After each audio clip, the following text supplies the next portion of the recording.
راديو إيرنا راديو إيرنا كاب كتما باريس محلالف بإرتوان غازت إنياتا زدالو نتا راديو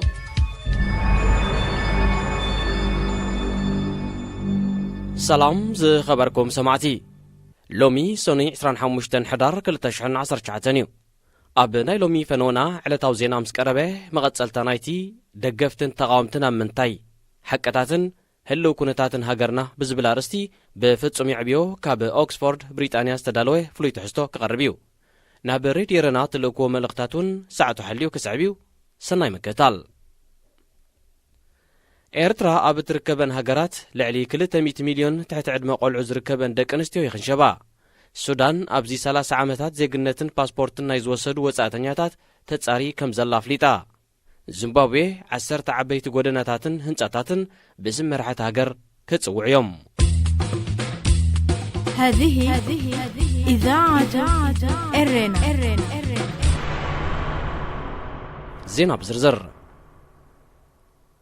أب لعل دك انستيو زورد وصعه عمص غونصن صتاوادلون أب حيالو هاجرات ببعمتونا زايده يمص كم زلو يزملكت زتفلاليه صبصبات تكالات تطابقتي مسل دك انستيو 25 حدار أب لعل زن أستات فرقي كاب بز حزب عالمنا زغصرن دك انستيو زورد زلو وصعه عمص غونصن صتاوادلون كبقع التزخاخر أهقراوي علتيا بمغنيات زا لوميت ذكر زل علت أب باريس أمايت عشحد دك انستيون دقفتنن زي تساتفوه سفيح سلماو سلف تخيدو أزي بقدام 23 حدار استخيده سفيح سلماو سلفي منقستي وحسنتن مسلن دك انستيون محلاو أخول تعري كم زي قبره زنكفيو مصنعتاو صبصبات حبرات هاجرات كم زحبرو بدرجة علم حانتي كاب 3 دك انستيو بوحدو حنسا أب مولو عدميا أكالاوي ويتصوتاو غونص يبصحا مبزحتو اوان دما بمصامتي بدرجة علم 750 مليون دك انستيو 18 عامات عدمين كيملا يمرعوا لعلي كل 100 مليون تحت عدم قلعو زركبن دك انستيو دما يخنشبا بدرجة علم 71 ميتاويت قدات زي حقاو مسجار دك سب دك انستين بزحات كاباتن تحت عدم قلعو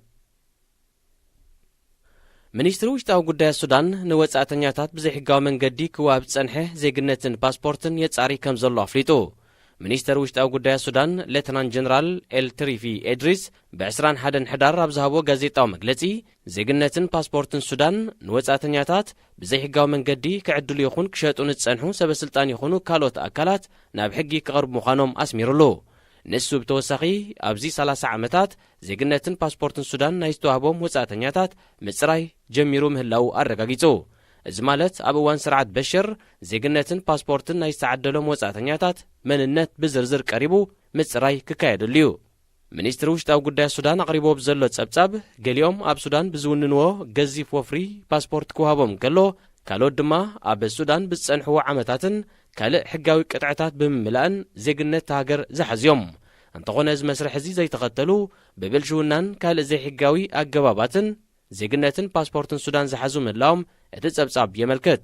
زيقاتات إيرترا دوب سودانن سوريان زركبوم لعلي 250 شح وصاتنياتات أبزي زحالفي عامتات زيقنا السودان كم زتوهابوم اتتصبصب بتوسخ يتكز بفلاي زيقاتات سوريا ناب السودان كابزاتو لعلت أوش تشدش توارح زيقنا السودان كحتو كم زغلو زفكد أواج مصنحيو زقلت أبا كل 2016 تراي مبزحتهم زيقاتات سوريا زغنو أستات 4 شح وصاتنياتات زيقنا السودان توايبوم أب زيمبابوي بوحدو 10 عبيتي غودناتاتن هنصاتاتن بسمتي روبرت موغابي استكاي بريزيدنت إمرسون منانغوا كصوعيوم كابينه مينسترات هاجر ب 22 حدار أب زكايدو أخيبا حدقي مجزاتي بريطانيام نزبولهم غودناتات هنصاتاتن كبابيتاتن بسم هاجراويانن أهغراويانن جغانو زبولهم والكسبات كصوع مخانو أرغاغيزو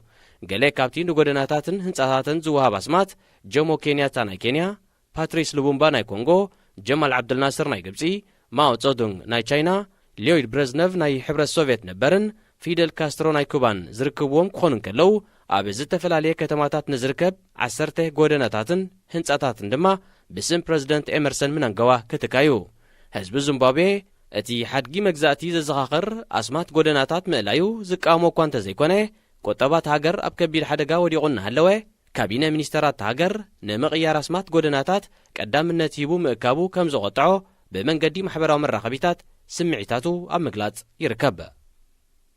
ዜና ኣብዚ ይፍጸም።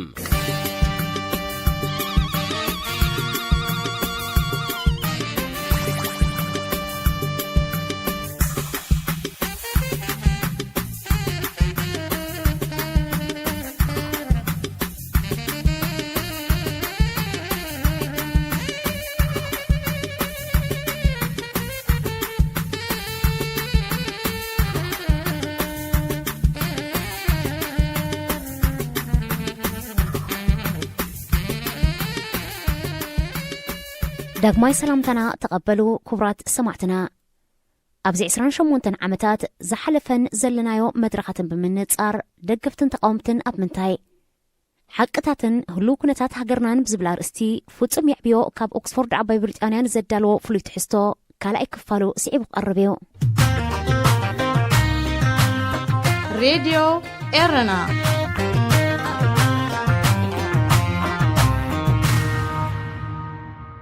ኣብ ቀዳማይ ክፋል ናይ ዝትሕዝቶ ስርዓት ግደፍ ኣብ ዝሓለፈ 28 ዓመታት ገይረዮን ይገብሮ ኣለኹን ዝበሎም መደባት ልምዓት ትሕተ ቅርጽን ማሕበራዊ ኣገልግሎታትን ርኢና። ቀጺልና ህዝቢ ንምብርካኽን እከይ ዕላማታቱ ንምትግባርን ዝተጠቕመሎም ኣገባባት ንርአ። ናጽነት ኮይኑ ህዝቢ ኤርትራ ሰላምን ምዕባልን ኣብ ዝጽበየሉ ዝነበረ እዋን ብዘይ ዝኾነ ስክፍታ ቀሲኑ እንቋዕዳ ኣብ ዝብጽሓና እምበር ሕጅስ ደቅና ሒዝና ጸገም የለን ኣብ ዝበለሉ እዋን ሕሉፍ ሓሊፉን ንመርሐ ግደፍ ከም ነብን ቅዱስን ደኣ ቆጸሮ እምበር ከምዚ ዝኣመሰለ ጥልመትን ክሕደትን ክበጽሓኒ ኢሉ ኣይሓሰበን። ህዝቢ ኣብ ከምዚ ኩነታት ኮይኑ ዝባኑ ውዲቑ ኣብ ዝነበረሉ እዋን ግን ጠላማት ካብ ጽባሕ ናጽነታት ሒዞም ኩሉ ዝወሰድዎ ስጉምታት ኣንጻር ሃገርን ህዝብን እዩ ነይሩ። ህዝቢ ጊጋታት እንተረኣየውን ካብ ኩቱር እምነት ዝተላዕለ ንዓና ብቐሊሉ ዘይተረኣየና ይህሉ ይኸውን እንዳበለ ብእምነት ይኸይዱ። ቀስ እንዳበለ ጊጋታት እንዳበስሐ ምስከደውን ኣብ ታሕቲ ዘለዉ እምበር እቲ ሰብኣይሲ ይሰርሕ ኣሎ ይዝብል ነይሩ። እዚ ዓይነት ኣረኣያ ህዝብና ብምዝማዝ ብዘይ ሕብእብእ ብግልፂ ንኽህሉ ዝደልይዎ ኣካይዳ ዝሕግዝ ባይታ ኸንጽፉን ናይ ክፉእ መሓውሮም ክዘርግሑን ክኢሎም ብዙሓት ዝካይዳ ባህ ዘይበለውን እንተነበሩ ናይ ህዝቢ ኣጠማምታ ኣብ ልዕሊ ዝስርዓት ብምርኣይ ካብ ምዝራብ እትመም መሪጾም هذه إذاعة إرنا. هنا إذاعة إرنا الدولية. مؤواج هاجراو أجلجلوت هاجراو أجلجلوت كم تزجبقو هاجر نمحوين نمعبالن ويون إذا سج نجرات بمبارو تحاسي وسط أوجي نبران ولك أملاخن تحابرتون كابتقد منات الناس تعوتو نجرات حدا نتجادلتي أنصارون أنصارا كايدون كم زي زاربون نحد حدهم تحلاليهم كم زخدون مؤزات كم زخونو كجبرو مخاليو أتقندي علامات الناس لزنبرة زتفلالي الرأي ونتلكا قدام النت الناس النت كون مكبار سلزنبرة أزي إسكا كم قبل نصدق بدحر الناس النت كن زكايدا زي كقصل تثبيت زكبرو اللي نبران مغنياتو إرترا بخمي ثم حدر سرعتنا نقوامنا انتاي كمسلالو أبزبل كفلاليو ناي كتني نيرو ناي تاريخ قد أم خوينو جن كومي ترعين هاجرو أجلجلوت مبقر نتي كابز كايدا أنتسألس أنحمن السي انت تخيلو مؤزوزن زرقاي رئيو السقيلو خمس قيد نمكبارو انت زي تخيلو نمججاون رئيسة أمان نت كم زهلو نمكبارون اسعلمي نيرو أبساوان بدحريون أو العلمان السياس تقبرو زقبرو زلون قفعتاتن بدلاتن هيو مسكراتيوم أتي بزقرة جميلة علاماتاتو كتكبر سبقس سرعات كم تزدليو كعوتاي كألن مغنياتو نأتحساسبا من السياتن هلو كنتات جزينان أب قمت زيئتو أقباب سلزنبرة زتعوتو نقرقن نيرو بجأكانت تححزا من السيات هاقروم قديفوم كم زخدو مكبار كم تزبلو هاجر نمعوالن نمحواين تزخون كم شعن 994 كساب حجي أب هاجر وأقلقلوت نزيت وصنا عمتاس تساتفة بزحمن السي هاجرنا بقبو أخطك أمولو انت زخقلو مسمن أس هاجرنان تعدلتي ناي تفطر هابتن تدميرو نيرترا نابلو لافريكا مغيرا نيرو بنت أروغن هزبنا كالسي ترف زبل عقلتها ومقوسينو أبشقر يركب كلنا نهلو كنتات هاجرنا سلن نفلت ندحريت ملسيلنا هاجراو أقلقلوت نمنتاي تأويجينا مسنا حتت اتمالسو اتي أقدمو ستقسيو راديو إيرنا ناتا دمتي إرتراويان راديو إيرنا ناتا دمتي إرتراويان ህዝብን ተጋደልትን ከም ዝፈላለዩን ዝተፋነኑን ምግባር እቲ ሓዳረይ ናብራይ ደቀይ ወለደይ ከይበለ ግዜን እስነቱን ህይወቱን ምእንቲ ሃገርን ህዝብን ኤርትራ ክውፍዝ ወፀ ተጋደላይ ኮኔልካ አንጻር ህዝቡ ስምዒት ከም ዝሕድርን እቲ ሃገር ንዕኡ ብፍሉይ ከም እትብፅሖ ሓደ ነፍሱ ዝኽኣለ ደርቢ ኮይኑ ስምዒት ከም ዝሓድሮን ተገይሩ ንመዓልቲ $1 ካብ ዕለት ምስላፍካ ጀሚርካ ተቆፂሩ ክወሃበካዮ መሬት ዶ ገዛ ክወሃበካዮ እዚ ዳሕር ናጽነት ንትገብሮ ዘለኻውን ኣብ ግምት ዘእትዩ ጥራይ ስቂልካ ኣገልግል ብዘስምዕ መብጻዕታት ብምእታው ኣታሊልዎም እቶም ክመሃሩን ናብራ ገይሮም ኣብ ግዜኡ ክወልዱን ዘይከኣሉ ተጋደልቲ ብቐሊሉ ዕላማ ክኾኑ ኽኢሎም ንቐጻልነት ዝስርዓት ከም ዘገልግሉ ተገይሩ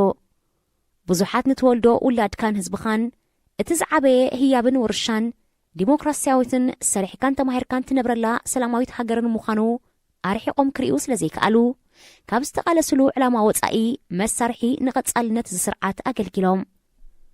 ዓቕሚ ይሃልዎም ኣይሃልዎም ብዘይገድስ ንዕላማና ከገልግሉ ይኽእሉ እዮም ተባሂሎም ዝተኣመነሎም ኣብ ምምሕዳራትን ኣብያተ ቤት ጽሕፈት መንግስትን ተመዲቦም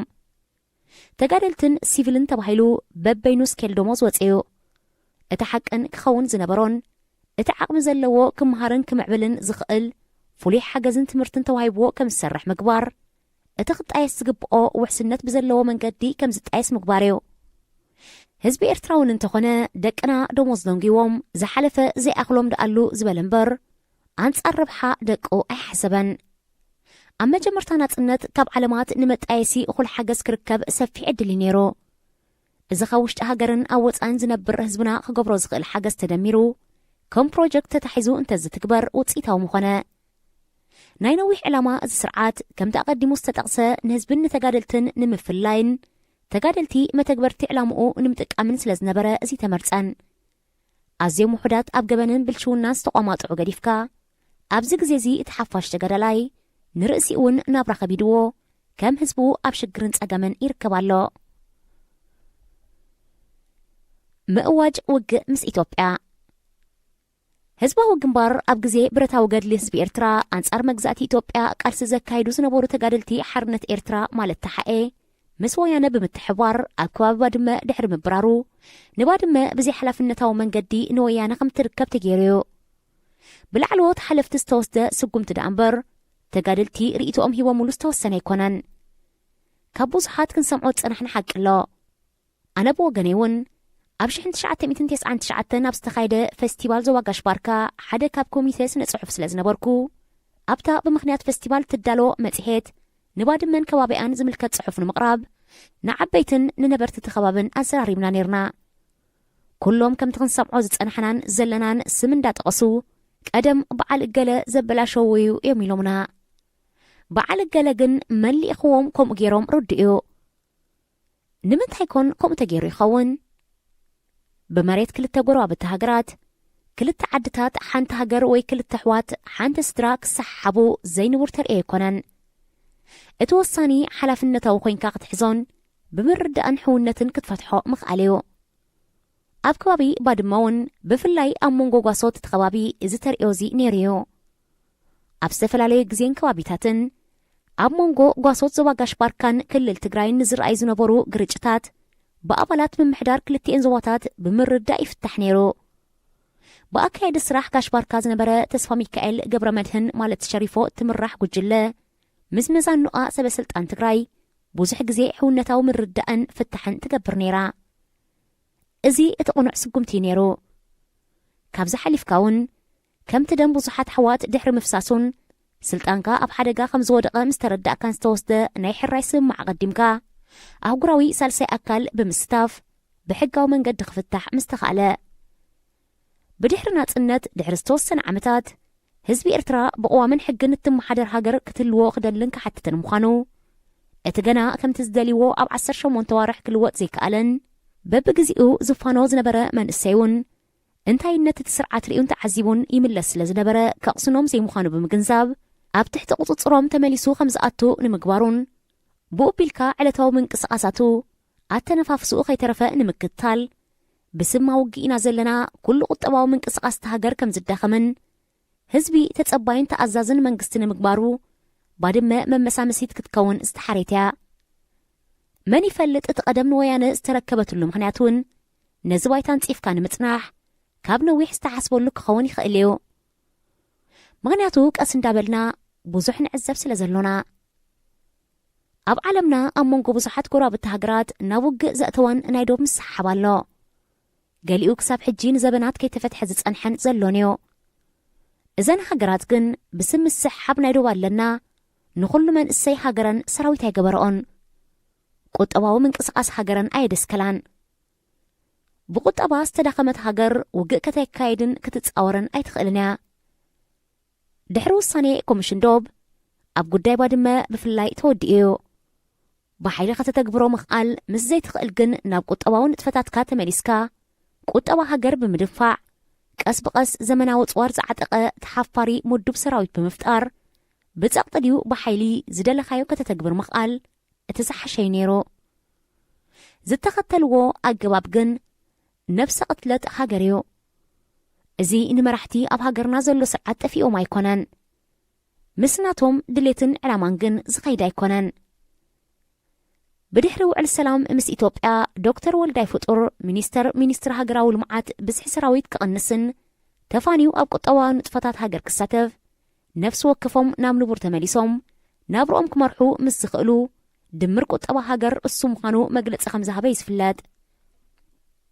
ቁጠባ ሃገር እንዳተዳኸመ ኣብ ዝኸደሉ ግዜ እውን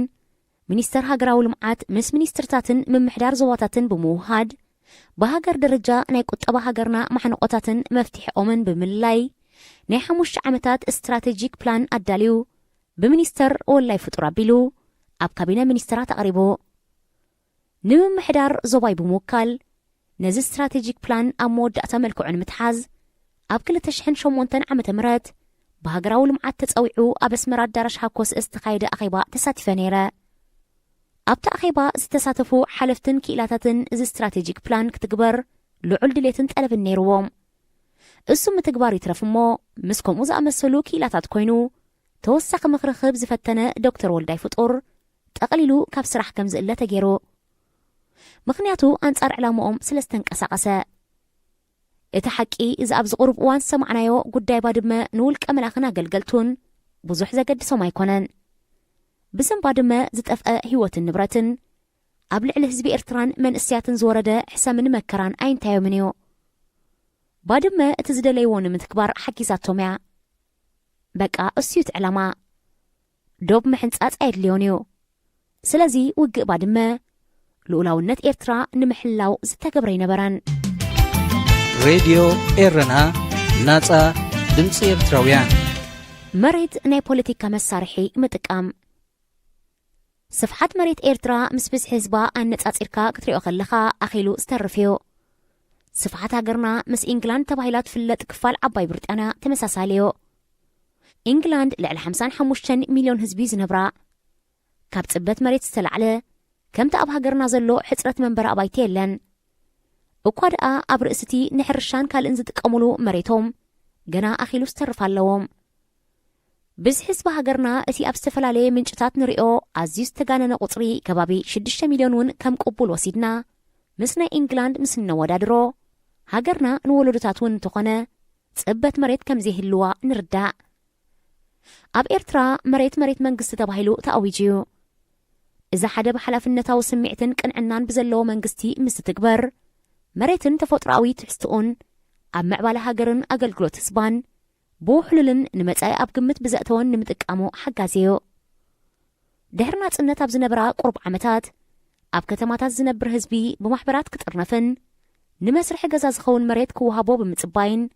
ክሳብ ገንዘብ ክዋፅእ ጀሚሩ ነይሩ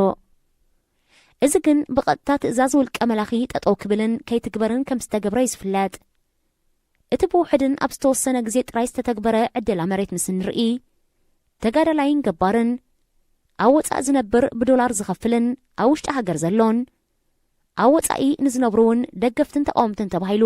መሳርሒ ፖለቲካ ኮይኑ ንተጋደልቲ እንተኾነ እውን ንህልዋትን ኣብቲ ስርዓት ዘገልግሉ ኣብ ዘለውን ብፍላይ ሓላፍነት ዘለዎም ቀዳምነት ዘብዮ ንስድራ ስዋኣትን ብዝተፈላለየ ምኽንያት ካብ ስራሕ መንግስቲ ንዝተኣልዩ ተጋደልትን ቀዳምነታት ዝወሃቦም ኣይኮነን። ብፍላይ ኣብ ወፃእ ዝነብር ህዝብና ዋላ እውን ኣካይዳት ስርዓት ኣይደግፍ ኮንዶኾን መሬት ንረክብ ተባሂሉ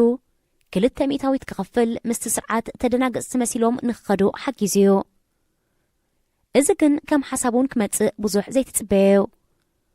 ገዛ ዘለዎ ገዛውቲ ገዲፉ ኣብ ዝሃድመላ ሃገር ክዛብዚ ስርዓት ዘሎ ተመሊስካ ኣብ ዘይትነብረሉ ሃገር ገዛ ክስርሕ ምሕሳብ ዕድመ ስቅያት ወገናትካ ከም ዝናዋሕ ምግባር ካብ ምዃን ሓሊፉ እንታይ ዓብስ? ሰላምን ዲሞክራሲን ሰፈናን ተመሊስና ክንነብረላን ክንወፍረላን ሃገር ክንምስርት ምስ ንኽእል ከም ተቐዲሙ ዝተጠቕሰ መሬት ንዓና ኤርትራውያን ሕተ ኣይኮነን። ብዓይኒ ወጻኢታት ምስ ንሪኦውን እቶም ውሕዳት ክሰርሑ ክኢሎም ዘለዉ ወገናት ዝገበርዎ ወጻኢ ብዙሕ ክሳራታት እዩ ዘለዎ። ብሰንኪ ሕፅረትን ክብርን ናይ ህንፃ መሳርሒታት እዚ ስርዓት ክሳብ ዘሎ ኣባይቲ ምስራሕ ወፃ እምበር ረብሓ የብሉን። ብድሕሪ ውድቀት እዚ ስርዓት ዝስራሕ ኣባይቲ ኣዝዩ ክበልፅን ክሓስርን እዩ። ስለዚ በዚ ስርዓት መሬት መንግስቲ ኢልካ ዝተኣወጀ ንመሳርሒ ፖለቲካ ክጥቀመሉ ዳ እምበር ንረብሓ ሃገርን ህዝብን ተሓሲቡ ይኮነን። ሕፅረት ኣባይቲ ከም ዝህሉ ጌርካ ነቶም ክትጥቀመሎም ዝደለኻ ውሕዳት ተጠቀምቲ ብምግባር ናይ ተረባሕነት ስምዒት ከም ዝስምዖምን እሙናት ኣገልገልቲ ከም ዝኾኑ ንምግባር ዝዓለመ እዩ። ኩሉ ግዜ ዝኾነ ስጋት ኣብ ዝተሰምዖ ግዜ ኣባይቲ ወይ መሬት ንተጋደልቲ ምሃብ ወይ ኣብ ዝቐረባ ክዕደል ኢልካ ምትላል ካብቲ ፍሉጥ ተግባሮም እዩ። ሓደ ግዜ ሓደ ምሳይ ዝሰርሕ ዝነበረ ተጋዳላይ መሬትካ ክትርኢ ተባሂሉ ንኣስመራ ተፀዊዑ ኸይዱ እሱ ካብቶም መንግስቲ ሰሪሑ ክህቦም ዝመረፀ እዩ። ምክንያቱ ዝተሰርሐ ገዛ ዲኹም ወይ መሬት ተደልዩ ተባሂሉ ተሓቲቱ ስለ ዝነበረ ብተስፋ ክጸንሕን እሙን ክኸውንን ኣበይ ከባቢ ከም ዝስራሐሉ ንምርኣይ ተፀዊዑ ኸይዱ በፂሑ ምስ መፀ ጽቡቕ ከባቢ ዶ በፂሕካ ኢሎም ዝሓተትክዎ እቲ መሬት ኣብ ሓዝሓዝ ምዃኑ እዚ ኣያታ መሬት ኢሎም ከም ዘርኣይዎን እዚ ገዛ ፐላሱ ኮይኑ ንዕኡ ኣብ ካልኣይ ደርቢ ከም ዝወሃቦ ተነጊርዎ ቁሩብ ብስል ዝበለ ስለ ዝነበረ መዕፀው ኣፍን መጸበይን ምዃኑ ይዕሊልኒ። ሕሉፍ ሓሊፍካ ኣብ ስልጣን ዘለዉ ኣብ ጽብቕ ዝበለ ገዛ መንግስቲ ዝጸንሑ ስድራ ስውኣት ከይተረፈ ብሓይሊ እንዳውፅኡ ክሰፍርዎ ብዘይ ወግዓዊ መንገዲ ኣተባቢዖም እዚ ገበን ኣብ ልዕሊኦም ዝተፈጸመ ጥርዓኖም ዘቕረቡን ዝሰምዖም የለን። እዚ እውን ኮነኢልካ ዕድመ ስልጣንካ ንምንዋሕ ዝተተግበረ እዩ። ብተወሳኺ ምእንቲ ህዝብኻን ሃገርካን ምሕላፍ ጅግንነትን ኩርዓትን ምዃኑ ተሪፉ ስድራኻን ደቅኻን ብድሕሪኻ ከምዚኦም ዝኾኑ ስለዚ ተጸሊእኩምና ሃገር ገዲፍኩም ኪዱ እምበር ኣይትቃለሱና ኣይትሞቱ ዘስምዕዮ። ኣብ 2009 መራሒ ጉጅለ ህግደፍ ኢሳያስ ንመሬት ዝምልከት ኣብ ጋሽ ባርካ ኣብ ከተማ ተሰነይ ካብ 25 ክሳብ 30 ንኸውን ዝተሳተፍናዮ ኣኼባ ኣካይዱ ነይሩ። ቅድሚ ዚ ዓመት ኣብ ከባቢ 2007 ንምምሕዳር ዞባ ጋሽ ባርካ ንኽረምታዊ ሕርሻ ይኹን ንጀራዲን ህዝቢ ዝጥቀመሉ ዘሎ መሬት ተሓዲጉ ኣብ ቁፅፅር መንግስቲ ክኣቱ ብድሕሪኡ ከም ብሓድሽ በብውሑዱ ዓቐን ካልእ መሬት ክወሃቦም መምርሒ ሂቡ ነይሩ። እቲ ኣብ ክረምታዊ ሕርሻ ዝውዕል ዝነበረ ብሓይሊ ህዝቢ ከይፈተወ ተተግቢሮ ኣብ ኣገልግሎት ጀራዲን ውዒሉ ዝነበረ ንምትግባሩ ንምምሕዳር ዞባ ኣዝዩ ጸጊምዎ። ምክንያቱ ካብ ወለዶ ንወለዶ እንዳተሰጋገረ ዝመፀ ዋናታቱ ንዘበናት ሒዞምዎ ዝጸንሑን ብጀርዲን ዘልምዕዎን ቋሚ ኣግራብ ኣራንሺ፣ ባናና፣ ለሚንን ካልእን ዘለዎ ብምዃኖ እቲ ኣኼባ እዚ ብዘይ ምትግባሩ ተኻይዱ። መራሒ ህግደፍ ንምንታይ ተደናጉዩ ዘስምዕ ምጉዕ ባዕ ዝተሓወሶ ዘረባ ድሕሪ ምስምዑ ካብ ተሳተፍቲ ናይቲ ኣኼባ ዝኾኑ ሓለፍቲ ኣብ ትግባሪኡ ዘለዎም ስክፍታታት ገሊጾምሎ እቲ ዘለዓልዎ ሕቶታት ኣዝዩ ብሱልን ክሕተት ዝነበሮን እዩ። እዚ ጀራዲን እንዘበናት ሒዞምዎ ዝጸንሑ ትሕተ ቅርጽን ቋማ ኣግራብ ዘለዎን እዩ። ስለዚ ገዲፍኩም መወፁ ክንብሎም እንተኾይና ካሕሳ ክወሃቦም ድዩ? ናብ ዕዳጋታት ኣስመራን ሙሉእ ሃገርን ዝቐርብ ኮሚደረ፣ ሽጉርቲ፣ ባናናን ዝኣመሰሉ ካብ ጋሽ ባርካ ስለ ዝኾነ እዚ ጀራዲን ተሓዲጎም ካልእ መሬት ተዋሂቦም ኣብ ፍረ ክሳብ ዝበጽሕ ህዝቢ ከይጽገም እንታይ ዝተሓስበሎ ዝብል ይርከቦ። ብመሰረት መምርሒ እዚ ሰብ እቲ ጀራዲን ተሓዲጉ ኣብኡ ዝነበረ ሕርሻ ብምሉእ ክቑረጽ ከም ብሓድሽ ተዓዲሉ ክፈሪ ዝብል እዩ። ንዝቐረበሉ ሕቶታት ዝሃቦ መልሲ ዝገርም እዩ። ሓንቲ ቆራጽ ሕፅር ዝበለት በትሪ ሒዙ ኣትዩ። ነዛ በትሪ ልዒሉ ንመባእስትኻ በዚ ዶ ክሕዛ በዚ ቤን ይሕሸኒ ክትብል ነታ በትሪ ሓንሳብ ብላዕሊ ሓንሳብ ኣብ ማእከል ሓንሳብ ብታሕቲ እንዳሓዘ ግዜ ምጥፋእ ኣየድልየካንዮ ሕጂ ነታ በትሪ ኣትሪርኩም ኣብ ተልምዕሉ ሒዝኩም ንስራሕ ተበገሱ ብምባል ኣኼባ ዓፂዎ ህዝቢ ኤርትራ ምብኣስቲ ወይ ጸላኢ ተቖፂሩ ከይተፈለጦ ዘውፅኦ ናይ ልቡዮ እቲ ዝገደደ ንዓይ እዚ ዝመርሓና ዘሎ ዘበለኒ ኣብ ደገ ኣኼባ ተወዲኡ ምስ ወፃና ሓደ ካብቶም ሓተቲ ዝኾነ ሓላፊ ዝርከቦ ብሓንሳብ ተኣኪብና ጠጠው ኢልና ኸለና ብነድሪ መጺኡ ንስኻ ኩሉ ግዜ እዚ ዝኽትብል ዘይጠቅም ዘረባ ኢኻ ትዛረብ ብምባል ክጸፍዖ ቁሩብ ምስ ተረፈዩ ኣቐዲሙ ወነንቲ ጀራዲኖም ማይ ሲኢኑ ክሓርር ነዳዲ ንሞተረ ዝኸውን ውሒዱ ጨሪሹ ኸስርሖም ዘይክእል ብኽቦን ክወሃቦም እዩ ምምራሕ ተዋሂቦ ወነንቲ ጀራዲን ግን ኣብ ጋሽባርካ ከባቢ ሱዳን ስለ ዘለዉ እሱ ክቆጻጸሮ ዘይክእል ነዳዲ ኮንትሮባንዳ ተጠቕሚዮም ዘልምዑ ነይሮም በዚ ዝሓሰቦ እከይ ተግባር ስለ ዘይተዓወተ እዩ ከዓ ጀራዲን ብስም ዳግመ ዕደላ መሬት ክትጠፍእ ኣሲዞ ብቆራጽ ተቃውሞ ወነንቲ ጀራዲንን ኣብ ወጻእ ዝቕመጡ ቤተሰቦምን ክሳብ ኣብ ኤምባሲታት ብምኻድ እዚ ጥራይ ይተግበር ኢሎም ብዝገበርዎ ምፍራሕ ከይተተግበረ ተሪፎ ኣብ ክንዲ ተጋጊናይና ጠጠው ኣብልዎ ዝብል መምርሒ ዝህብ ነዚ እንተዘይተግቢርካዮ እንዳበለ ዘጓዕባዓሉ ዝነበረ ኣመሓዳሪ ዞባ ካሕሳይ ገብሪ ህይወት ብምቕያር ንሙሳ ረብዓ ኣምፂዎ በዚ ከይተተግበረ ተሪፉ ማለት እዩ ኣብዚ ኣኼባ እዚኣ ንመጀመርያ ግዜ ንዝተዋሃበ መምርሒ ካብ ምትግባር ሓሊፍካ ንህዝቢ ከይውፃዕ ዝብል ሕቶ ሰማዕኩ ከምዚ ዓይነት ብድሆታት ተዘጋጥሞ ነይሩ ክሳብ ክንዲዚ ንሃገርን ህዝብን ኣይምንዓቐን إرنا هنا إذاعة إرنا الدولية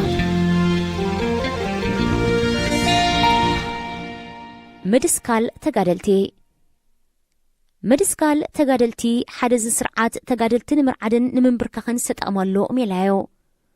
إذا مالت حد العلواي حلفي أب تحتي نزلو تقادلاي كاب سرح كمزئلاي قبرو بناتو وصاني ويبخالوت العلوت حلفتي كم أخقبر تنجيرو كخوني خقل مخنيات مقلقيو أين قرونيو ولا نزدسكلا أين قرون نزخونا يخون أكل مخنيات مقلقيو أي حبرن أي حتة تنون نمنتايا ما حدرت زواتات وي مينيسترات مخنيات كاب سراح مقلقيو زي حتون زي حبرون نزبل والكاملاخي أمينو بزقمت زي إمنو زي إزازون زي فتون بتزاواري نول كاملاخون تأمنتي كونون زبل موجود كوينو يسمعكا كاب سراح تقاليو دوموز ندا تخفلو أبجزا كوف كم زبل كبر دوموز زخفللو مخنيات إذن بخمس الجواب زئلهيو نابرؤم كمرحوم زي كقلو تأخيبهم نز سرعات سقات كخونو خمس خقلو بمردايو دسكيلو نربعة حموش عمتات تحرمتناح نسرح كم زملاسي كبر مدسكال بفلاي أمم محدار زوباتات أسيزو تريو أبصراحة بتصنح كل عمتات كابتا أزيو زقرمان نزنبرا نقرات مدسكاليو مغنياتو مبزحتو من السرعات مؤزوزات تأمنتن يوم أبا السرارحة مسام محدار زوبا مرد سينوم زئليو بقات أبع تسقط صوريوم إزي مبزحتو حنساب كاب سراح مسدسكالو داقماي كم زمدبو مستقبرون ناب سراح أي ملسون يوم سراحكم يترفنا دوموزون تطويبا ليلوم أبكال نابرؤم يأتو بمسرت ألبوم جن كوم أتخينو دليتكا حرايبل تبهيلوم مفانوي ورقات أي وهبو منيو كالإجزي ملسخو وهبو مخانيو زنقارو إذا سرعات نؤمناتا قلقلتو نمنتاي كم زي قبروم صباحنكو كم هاجر زودادرا بارتيتات تتفترا ناتو أبالاتو ديكونون نأبالاتو كم زردادون تسمامعهم كم زخدون نمتاي زي قبر كساب أمينوم زقلقلو مورال أبالاتو نمنتاي كم زحلو زي قبر وزتا زبل حتوتاتي متأكا اتخال زقر مكانقر نحاد تقر لاي كاب سراح كم استقالين نكزيو أبغز أخت أنح زحبر ورقات مستوهبو بقو كل ما بتحتي زصون حيوخنو مزانو تقادلتي كم زامسقوم زي نبرا إرحقو مسؤو أيدنا قصون نعومون بترقوم كساب زبتحهم سدرقو أبكال بوتا خوينوم نبروتون مقعاز مكيناون تحتتا بوزحل عن تحتن يبلو إزي أبنو ويحز معبلا كايدا كم زخونا إردأكا تأمان النتوم نمر أيز قبرو دليتة سرعات كخوني خقل حدز دسكالة تقادلاي كاب سرح تقاليو مسكور عسبيت مسوعالة مسؤو زنبرو أب سرح زلو مسرح قوو أب سرح بمنبارو بستفلالي قباب زرخبوز نبرا توسخ ربحاتات مسترفو ምስ ከምኡ ዝኣመሰሉ ዝደስከሉ ኮይኑ ይማርር ብዙሓት ናይ ተናዒቐን ተገሊለን ዝብል ስምዒት ይሓድሮም እቲ ዘሕዝነካ እዞም ሰባት ገሊኦም እርኑባት ንፉዓትን ሓላፍነታውያንን ዝነበሩ ደስኪሎም ጸኒሖም ምስ ተመልሱ ብዙሕ ናይ ባህሪ ለውጢ ይገብሮ ከምዚ ከኣባሎ ብዘስምዕ ናብ ብልሽውና ብምእታው ገንዘብን ንብረትን ክገብሩ ክጓየዩን ኣብ ካልእ ቅድሚኡ ክገብርዎ ዘይተረኣዩ ምንዝርናን ካልእን ከኣቱ ትርእዮም ኣብ ብልሽውና ምእታዎም ዝሓቶም ኣካል ከምዘየለ ይፈልጥዮም ብኣንጻሩ እኳ ደኣ እዚ ስርዓት እናተይሉ ክረብሕ ኣብ ብልሽውና ዘይኣተወ ተኣማንነት የብሎን ንምንታይ ድስክል እዚ ዝግበር ዘሎ ልክዕ ንፍትሓውን ኣይኮነን ኢልካ ምሕታት ልሙድ ኣይኮነን ኣብ ዝተወሰነ ግዜ ብደረጃ ኮሎኔልን ልዕሊኡን ኮይኖም ዝሰርሑ ዝነበሩ እሞ ኣመሓዳሪ ዞባ ሙስጦፋ ኑር ሕሴን ምስ ኣደስከሎም ንምንታይ ኢሎም ላዕልን ታሕትን ከም ዝበሉ ኮይኑ ግን ሰማዓ ከም ዘይረኸቡ ይዝረብ ካብዚ ወፃእ ግን ኣብ ምልእቲ ሃገር ምድስካል ከም ቅቡል ይዝውሰድ ብሓፈሻ ምድስካል ተጋደልቲ ንሓድሕዶም ከም ዘይተኣማመኑን ዘይሰማምዑን ናይ ሓባር ኣረኣያ ከም ዘይህልዎምን ምእዙዛት ንምግባሮምን ዝዓለመ ናይ ስነ ኣእምሮ ማለት ሳይኮሎጂካል ፆታ እዩ ካብዚ ሓሊፍካ እውን ኣብ ዝቐረባ ምስ ኢትዮጵያ ስምዕ ድሕሪ ምፍጻሙ ዝረኣናዮ ኣካይዳን ኣተሓሳስባን ካብዚ ዝሓለፈ ኤርትራዊ ስምዒቶም ንምድካምን ንምብትታኖምን ዝዓለመ ዶኾን ይኸውን ትብል በዚ ኢልካ በቲ በዚ ሜላ እዚ ስርዓት ዝተዓወተ ኮይኑ ይስማዓካ ካልእ ትረፍሲ ምስ ኢትዮጵያ ብውልቁ ብዝገበሮ ስምምዕ ዕላምኡን ድሌቱን እንታይ ምዃኑ ኣብ ዝሰክፍ ደረጃ ኣብ ዝበፅሓሉ ግዜ እውን በዞም ምእንቲ ዝሃገር ኢሎም ግዜኦምን ዕድሎምን ዘወፈዩ ተጋደልቲ ዝጠቅም ዝተረኣየ ናይ ሓባር ተቃውሞ የለን ካልእ ምስ ዝተተሓሒዙ ክኸይድ ዝኽእል እዚ ስርዓት ዝጥቀመሉ ኣብ መንጎ ላዕለዎት ሓለፍቲ ምስማዕ ከም ዝህሉ ምግባር እዩ ንሓደ ኣዛዚ ስርሒት ዞባ ኣብ ትሕቲኡ ምስኡ ዘይሰማዕ ካልእ ምክትል ኣዛዚ ዝምደበሉ ንኣመሓዳሪ ዞባ ምስኡ ዘይሰማዕ ኣካይዲ ስራሕ እዩ ዝምደበሉ ኣብ ካልኦቱን ከምኡ ካብዚ ወፃኢ ኣብ መንጎ ኣብ ዝተፈላለየ ቦታ ዝሰርሑ ሓለፍቲ ምስሓብን ዘይምርድኣን ክህሉ ይስራሓሉ ኣብ መንጎ ፊልጶስን ውጭውን ዝነበረ ባእሲ ንምጥቃስ ይከኣል ገሊኡ ባእስታት ባዕሉ ውልቀ መላኺ ዝዋስኣሉ እዩ ንኣብነት ኣብ መንጎ ኣዛዚ ስርሒት ዞባ ክልተ ነበር ፊልጶስን ኣመሓዳሪቲ ዞባ ዝነበረ ሙስጦፋ ኑር ሕሴንን ዝነበረ ግጭት ብቐጥታ ባዕሉ ዘልዓሎ እዩ ነይሩ ኣብ መንጎዞም ክልተ ላዕለዎት ሓለፍቲ ዝነበረ ግርጭት ብዝምልከት ኣብ ካልእ ኣጋጣሚ ክቐርብ ክፍትነ ሃይማኖትን ኣውራጃውነትን ከም መፈላለይ ምጥቃም ውልቀ መላኺ ሃይማኖትን ኣውራጃን የብሎን እዚ ኣብ ዝቐረባ ንወዱ ናብ ስልጣን ንምጽጋዕ ዝገብሮ ዘሎ ሃደምደም ገዲፍካ ዋላ እውን ስድራ ቤታዊ ሓላፍነት ስሙዕ ኣይኮነን ስድርኡ ከም ኩለን ኤርትራዊ ስድራ ቤታት ዝተበደለት ስድራያ ማተርያላዊ ዕግበት ገዲፍካ ሃይማኖትን ኣውራጃን ግን እተን ቀንዲ መሳርሒታት እየን እዚአን ክልቲአን ካብ ደመኛ ጸላእ ህዝቢ ኤርትራ ሃፀይ ሃይለ ስላሴ ዝተረከበነን ኣውራጃውነት ካብ ቅድሚ ናጽነት ጀሚርካ ሕጂ ከዓ ሃይማኖት መሳርሒታት እየን ኣውራጃውነት ካብቶም ኣብ ጥቑ ዘለዉ ላዕለዎት ሓለፍቲ ሚኒስትራት ኣመሓደርትን ኣዘዝቲ ስርሒታትን ጀሚሩ ዝጥቀመሉ ኣኼባ ካቢነ ሚኒስትራት ኣመሓደርቲ ዞባታትን ኣዘዝቲ ስርሒታትን ብቐረባ ዝከታተሉ ከም ዝሕብርዎ ኣብ ኣኼባ ጸኒሖም ንዕረፍቲ ኣብ ዝወፅሉ መን ምስ መን ከም ዝኸይድን ዝዕልልን ፍሉጥ እዩ ካብዚ ዝተበገሰ ኣብ ኣብያተ ጽሕፈት ዝሰርሑ ላዕለዎት ሓለፍቲ ተጋደልቲ እዚ ክንጸባረቕ ትርኢ ኣብ ወፃኢ ኣብ ዝቕመጡ ዜጋታት እዚ ስርዓት ካብ ዝጥቀመሎም ናይ መፈላለዪ ሜላታት እቲ ብቐዳምነት ዝስራዕ ኣውራጃውነት እዩ እዚ እውን ዝተዓወተሉ ነገር እዩ ኣብ ዝተፈላለየ ኣጋጣሚታት ከም ዝተረኣየ ብርትዕን ሕይልን ዝበለ ውዳበ ተቃውሞ ምስ ዝርአ ጸኒሑ ነበረያ ነበረ ይኸውን እዚ ብተግባር ተረኣዩ ህግደፍ ኣብ መንጎ ናይ ተቃውምቲ ውዳበታት ሓለይቲ ተመሲሎም ብዝመፁ ሰባት ብምጥቃም ንድኹም ጎነታትን ስምዒታትን ብምዝማዝ ብዙሕ ግዜ ክበታትኖምን ከዳኽሞምን ክኢሉ እዩ ኣብ ክንዲ ኣንጻር ናይ ሓባር ጸላኢ ምስራሕ ንሓድሕዶም ኣብ ምንቓፍን ናይ ምግላል ፈተነታትን ይርአ ኣብ ውሽጢ ሃገርና ካብ ነዊሕ ዝጸንሓ ብፍላይ ኣብ ከተማታት ብኣውራጃ ዘይኮነ ብዓዲ ዝቆመ ማሕበራት ኣሎ እዚ ግን ንቅዱስ ተግባር ኣብ ሓዘን መርዓን ካልእ ውራያትን ንምትሕጋዝን ምጽናዕን ዝግበር ዳ እምበር ካልእ ዕላማ ዘለዎ ኣይኮነን እዚ ስርዓት ካብ ጽባሕ ናጽነት ጀሚሩ ሃይማኖት ከም መሳርሒ ንምጥቃም ትሕቲ ቅርጺ ኣዋዲዱ ክሰርሓሉ ዝጸንሐ እዩ ንዩፍታሄ ድሜጥሮስ ኣብ ቤት ጽሕፈት ኦርቶዶክስ ቤተ ክርስቲያን ብምእታው ንቤተ ክርስቲያን ኦርቶዶክስ ኤርትራ ግራቱ ገይርዋ። ብተወሳኺ ሃይማኖታዊ ጉዳያት ዝብል ቤት ጽሕፈት ኣብ መጀመርያ ብሃገር ደረጃ ጥራይ ዝሰርሕ ዝነበረ ድሒሩ ናብ ዞባታት ብምውራድ ጥቡቕ ምክትታል ሃይማኖታት ይገብር። በዚ ቤት ጽሕፈት ዝቐርብ ጸብጻብ ተሪእኻዮ ብጣዕሚ ዘገርም እዩ። መንግስቲ ዝኣክል ኣብ ከምኡ ሕሱር ስራሓት ኣትዩ ክሰርሕ ክትርኢ ይሕዝነካ። እቲ ጸብጻብ ብዛዕባ ነፍሲ ወከፍ ቤተ ክርስቲያንን ኣብኣ ዘለዉ ነፍሲ ወከፍ ኣቕሽሽትን እዩ ዘቕርብ። እቲ ኣቀራርባ ጸብጻብ ብንኡስ ዞባ እገለይሉ ከም ኣርእስቲ ይጅምር እሞ ትሒቱ ከተማ ዓዲ እገለ ይብል። ቀጺሉ ኣብቲ ዓዲ ዘለዋ ቤተ ክርስቲያናት ንኣብነት እንዳ ማርያም ይብል። ኣብ ውሽጣ ቤተ ክርስቲያን ብእታው ብዛዕባ ነፍሲ ወከፍ ቀሺ ይኹን ምሕደራተ ቤተ ክርስቲያን ይዛረብ። ንኣብነት ቀሺ ክስቶ ኣረኣዩ ከምዚዩ ቀሺ እገለን እገለን ዘይምርዳእ ኣለዎም ከምዚ ዝጠንቆ ቀሺ እገለ ኣረኣዩ ቄናን እዩ ተተኣልየ ሓይሽ ብዛዕባ ኣብተን ቤተ ክርስቲያናት ዘለዉ ዲያቆናትን ምውራድ ሳዋን ወዘተ እንዳበለ እማመታትን መደምደምታታትን የቕርብ። እዚ ቐዲሙ ዝቐረበ ከም ኣብነት ኮይኑ ከምቲ ናይ ኦርቶዶክስ ጥልቕ ዝበለ እኳ እንተዘይኮነ ብዛዕባ ሃይማኖት ምስልምናን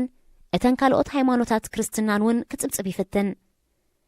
እዚ ስርዓት ኣብ ዝተፈላለየ ግዜታት ብዞባ ደረጃ ኮሚቴታት ብምቋም ንብረትን ትሕዝቶን ኣብያተ ክርስቲያናት ይምስግብ። እዚ ብጀካ ኣብ ካቶሊካዊት ቤተ ክርስቲያን ኤርትራ ኣብተን ካልኦት ሃይማኖታት ብዘይ ዝኾነ ጸገም እዮም ዘካይድዎ። ካቶሊካዊት ቤተ ክርስቲያን ኤርትራ ግን ንሕና ምሕደራና ብቫቲካን ስለ ዝምእከል ካብኦም ፈቓድ ኣምጹልና ፈቓደኛታት ኣይኮንናን ንሕና ወዘተ ብምባል ብትብዓት ይቃወምዎምን ይኣብይዎምን። ኣቕሽሽቲ ካቶሊካዊት ቤተ ክርስቲያን ብደረጃ ትምህርቶምን ብቕዓቶምን እቶም ዝሓሹ ስለ ዝኾኑ እዚ ስርዓት ብቐሊሉ ክስርስሮም ኣይከኣለን። ኩሉና ሓቢርና ከም ዝሰማዕናዮ ኣባታዊ ሓላፍነቶም ብግቡእ የካይዱን እህታ ህዝቦም የቃልሑን ኣለዉ። ንኹለን ካልኦት ቤተ ክርስቲያናትን መሳጊድን ከም ድላዮም ክገብርዎን ንካቶሊካዊት ቤተ ክርስቲያን ግን ብፍርሖም ዝርእይዋ። እዚ ሕጂ ኣብ መወዳእታ ዝተገብረ ምህጋር ትካላት ጥዕናን ኣብያተ ትምህርትን ናይ ቀቢጸ ተስፋን ምጥፋእና ኣይተርፈናን እዩ ካብኡ ኣይሕለፍ ዝብል መርገጽ ኮይኑ ይስማዓካ። ኣብ ወጻኢ ኣብ ዝቕመጡ ህዝብና መጺና ምስ እንርእዮ እዚ ስርዓት ብዝለዓለ ውዳበን ክፋእን ከም ዝሰርሓሉ ንጹር እዩ። ምኽንያቱ ካብ ውሽጢ ሃገር ንላዕሊ ኣብዚ ኣንጻር እቲ ስርዓት ናይ ምውዳብን ምትእኽኻብን ስለ ዘሎ ንዕኡ ንምድኻም ተባሂሉ ኣብ ቤተ ክርስቲያናት ኦርቶዶክስ ተዓዊትሎም እዩ። ንኣብነት ኣብ ዓባይ ብሪጣንያ ኣብ ከተማ በርሚንግሃም ምስ ንርኢ ሓንቲ ዝነበረት ቤተ ክርስቲያን ናብ 3-4 ተኸፋፊላ ልዕሊ 100,000 ፓውንድ ስተርሊን ብሰንኪ ዝተፈጥረ ባእሲ ኣብ ባንክታት ከይቀሳቐስ ተኣኪዱ ይርከብ። ናይ ኣውራጃ መልክዓትን ካልእን ሒዘን ከም ዝኸዳውን ይዝረብ። እቶም ገለገለ ኣቕሽሽቲ ድሕሪ ባይቶኦም ምስ ትሪኦም ኢድ ስራሕ ህግደፍ ብንጹር ይረኣየካ። እዚ ከም ኣብነት ደኣ እምበር ኣብ ፍቕድኡ ብዝተፈላለየ መልክዓት ዝረአዮ እቲ መፈላለዪ ኣብ ክንዲ ኣብ ኤርትራ ዘለዉ በዚ ስርዓት ብዘይ ኣገባብ ዝተመርጹ ጳጳሳይ ውክሉናን እዮም ብምባል ንሕጋውነቶም ዘይቀበሉን ኣብ መንጎ ተኣመንቲ እቲ ስርዓት ኮይኖም ክቕጽሉ ዝደልዩን ዝኸውን ካብኡ ዝሓለፈ እዩ። إرنا هنا إذاعة إرنا الدولية. ሕጽረትን ክብርን ሃለኽቲ ነገራት ከም ዝርአ ምግባር ምስ ውግእ ምስ ኢትዮጵያ ተተሓሒዙ ዋጋ ሃለኽቲ ነገራት ወሲኹ እኳ እንተነበረ ህዝቢ ክጸሮ ዝኽእል ነይሩ። እቲ ህዝቢ ክጸሮ ዘይከኣለ ለውጢ ኣብ ዕዳጋ ዝተረኣየ ግን መንግስቲ ኣድለይቲ ሃለኽቲ ነገራት ባዕሉ ክእቱን ዕዳጋ ክረጋግእን እዩ ተባሂሉ